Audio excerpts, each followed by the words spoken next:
memancing rezeki.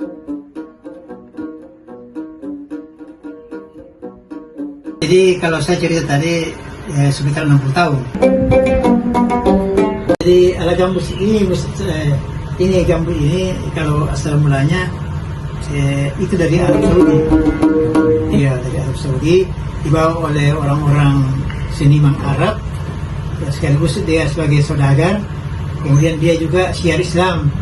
Nah, jadi caranya itu datang itu gambus ini ada beberapa negara, termasuk di India, masuk di Kalimantan ke Sulawesi.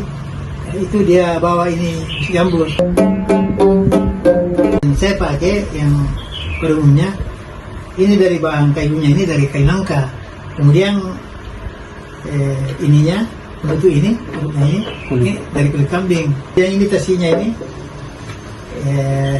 tasinya ini dari tasi biasa. Kami ini cuma kreasi sendiri. Oh, itu kita bikin sendiri? Ya, bikin sendiri. Semua ini saya bikin sendiri. Ya, perlu dilestarikan. Ya, betul. Jadi masalah sekarang ini gambus ini